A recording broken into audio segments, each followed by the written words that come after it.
What's up, y'all? It's T-Turn. Today we're looking at more of y'all's theories for whatever will happen in Pokemon Day in 8 weeks. Let's go. The truth about Drayden in the next game.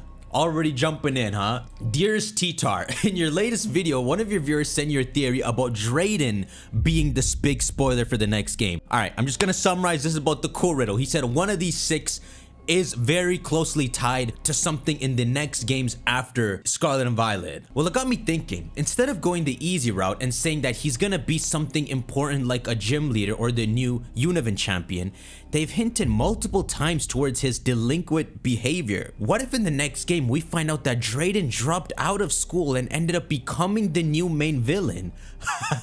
He seems very comfortable manipulating people to do his deeds, the player being a prime example of his manipulative nature. This is kind of not wrong. Hold on, we're gonna talk about this for a second. So, okay, this would be a new first for Pokemon, right? They introduced the character early, then we go to the next region, and this innocent character turns out to be the leader of the evil team. So yeah, he definitely is comfortable manipulating people. This was initially supposed to look like a joke, right? You know, he's on the table leaning, he doesn't seem like he cares. And then the way Lacey and I'll talk to him, it just sounds like he's so carefree that he makes other people do his crap for him. And also when you talk to him after the Indigo disc, he tells you that he doesn't like to call himself champion of the Blueberry League while he was, so that he could pretend like he's with the Elite Four and so everyone could do all his menial tasks with them because he's lazy, right? So all this is summed up with him just being carefree and lazy.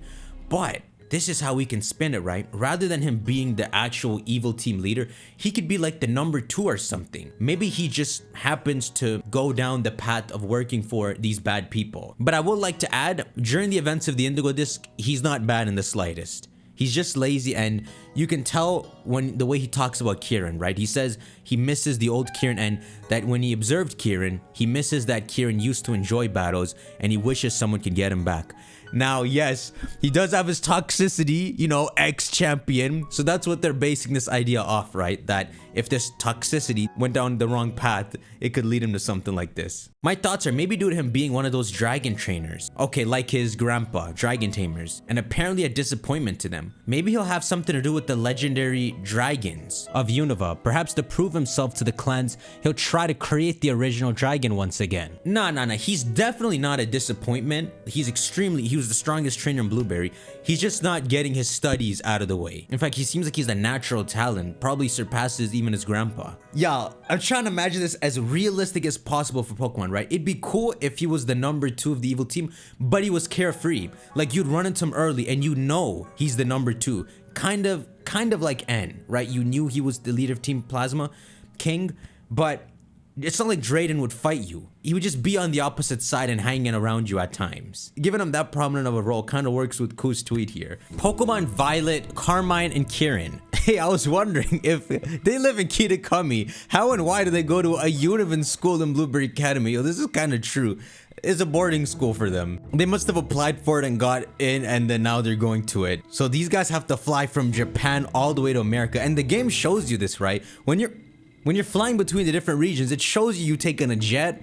When Sada and Tor talk about when they got sent to Kitakami, they say it reminds them of something they heard that would exist in the Eastern lands, because that's where Japan is. But with that logic, I do get it's kind of weird that they're the only non-Unovan people, as far as we know, that we meet there. You know, you would have imagined to see some other kids from like Johto, Alola stuff there as well. New Eeveelution, Year of the Dragon. Okay, hit me. Yo, T-Tar, keep up the vids, man. They're awesome to watch. While battling Penny in the Ace tournament, I put all these details together that Game Freak might be hinting at a Dragon Eeveelution for Eevee. So this year is the Year of the Dragon, of course, as we recently discovered, 2024. You have the unknown dragon tamer that spoke to Hassel, a decent amount of lore and connection is being made with Drayden, and from your last video, he could be the key to the next game's lore.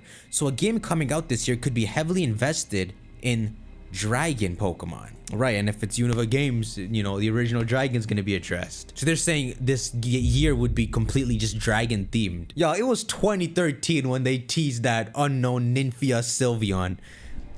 Can we get something like that again, Game Freak, bro? Tease a dragon one, that'd be cool. But one of the oddest things in this game is when you complete Penny's main storyline, she of all people, an Eeveelution trainer, gives you the TM for Draco Meteor. Why would she do that? She has no connections to any of the dragon Pokemon. all of this is making me think that maybe Eevee is getting a Dragon Evolution sometime this year. You know what? That's not too far-fetched. I really thought with Penny, it was the perfect opportunity to just introduce an Eeveelution, right? Because all of Penny's Pokemon we've seen before, she got the Eevee backpack. It sounds like her final Pokemon that she terastallizes should have been a new Eevee, a poison type, a dragon type, steel type. Hey, a steel type, knowing what we know? But if you think that maybe Game Freak, they saw next year was the year of the dragon, that they actually originally planned for Penny to have the Dragon Eeveelution, then rescinded it and said, you know what, we'll save it to go with the whole dragon theme for 2024. Y'all, that is not impossible. So yeah, she would give you Draco Meteor. Maybe you could say as a remnant of the Dragon Eevee she was supposed to have, or just as a little teaser. Wouldn't that be weird if that's actually a remnant of that? Alright guys, come up with some names in the comments. Drakeon. At this point, if Eeveelutions are introduced, I think they'd have to be special ones. Ones that like the general public doesn't know about, just so they could introduce them more easily. Because I think in previous games they made it too much a point that there's only these set Eeveelutions. So if Drakeon was something you had to give it like some ancient dragon scroll to get, and it was more of a special Eeveelution, that it makes sense why no one knows about it. Alright my dudes, make sure y'all shank that like button. 8 weeks remain until Pokemon Day. Let's see what future awaits us, my dudes. I'll see you on the next one. Take care.